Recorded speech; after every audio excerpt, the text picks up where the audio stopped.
Nnamdi Kanu reject Tinubus presidential pardon and acquittal after hearing three conditions he must abide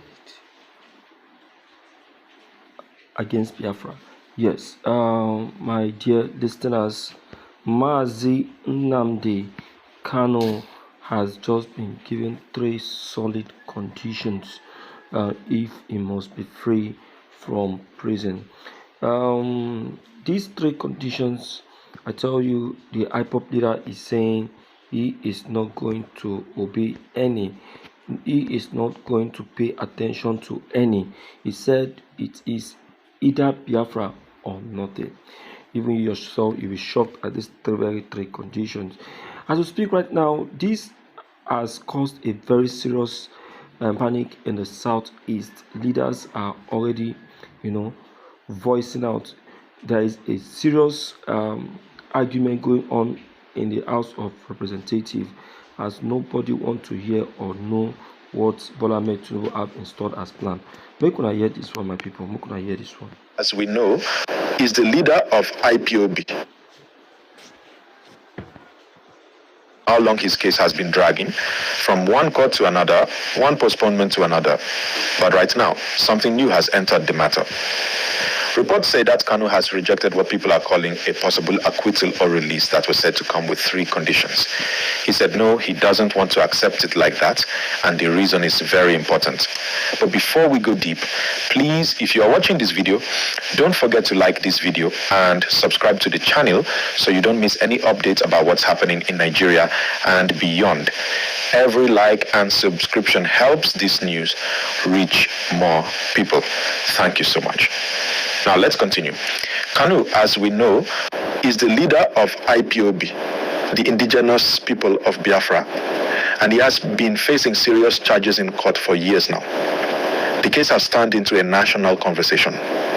Some people believe he should be freed, some believe he should face the law, and others are just praying for peace to return to the southeast region. This time around, Kanu said he would not enter any defense because, according to him, there is no valid charge against him. In simple words, he is saying, the government has no real case, so why should I defend myself? And that statement has really shaken the legal community and political space. The court is now asking him to file his argument in writing to explain why he believes the charges are not valid. Now, the interesting part is that some Southeast leaders, elders, traditional rulers, and political figures are said to be mounting pressure. They are trying to step in and find a political solution. They are worried that this case is affecting peace, business, and the image of the region. So while the court is doing its legal work, these leaders are trying to talk to both sides, Kanu's camp and the government, to find a middle ground. At the same time, the talk about three conditions has come up. From what we are hearing, these conditions are linked to any possible release or acquittal arrangement. Though the full details have not been made public, many people believe it involves things like stopping certain IPOB activities, avoiding political statements, or agreeing to specific peace terms that will calm the southeast. But Kanu reportedly said no, that such conditions go against what he stands for and the rights of his people. Now pause and think about it. This is a big move. For someone in detention to say no to possible release, that means he believes strongly in his principle. He doesn't want freedom that will come with conditions he sees as unfair to his people. And that is why this story is trending everywhere right now. Please, if you are following this gist, don't forget again, like this video and subscribe. That small click means a lot to me and helps this platform grow. Now let's talk about what this means for the case. Legally speaking, when someone refuses to defend themselves, the court can decide based on what the prosecution presented. So if Kanu sticks to this path, the court might continue without his defense, and that can be risky. Some lawyers say it's a dangerous strategy, others say it's a bold political statement. For the government, this situation is also complicated. They don't want to look weak or like they're bowing to pressure, but at the same time, they don't want tension to rise again in the southeast. Remember the days of sit-at-home protests when markets and schools were closing? The government wants to avoid that kind of tension coming back.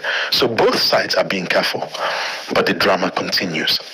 Now, let's look at the political side. Southeast leaders are pushing harder for dialogue. Some of them are saying it's time for the government to find a peaceful way out. They argue that keeping Kanu in detention is only fueling more anger and division. Others, though, believe he should continue to face the court until the matter is concluded. So, even among leaders, there is disagreement.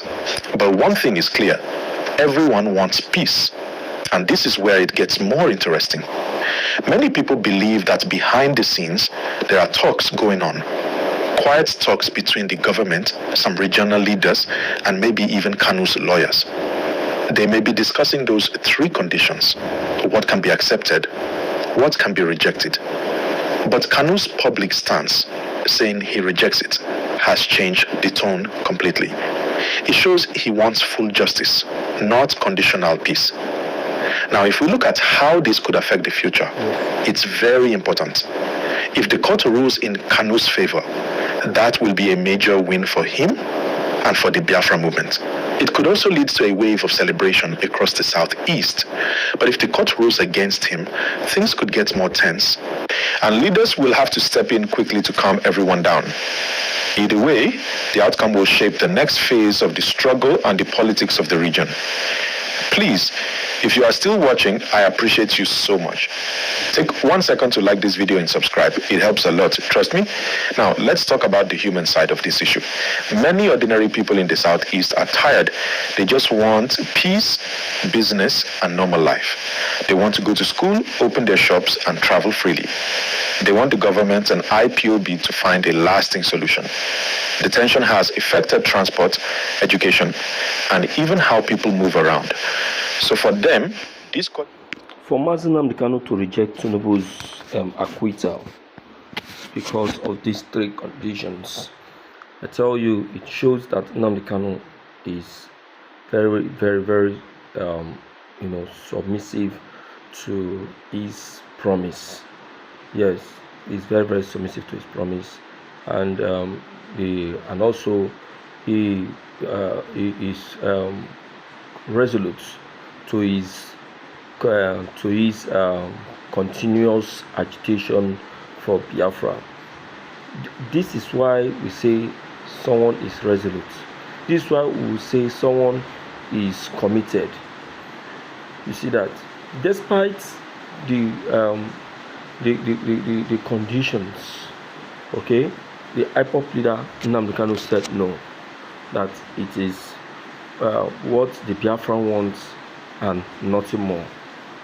My dear listeners, I must commend this very action of Nnamdi Kanu, because it's very, very rare to see a leader with such kind of heart.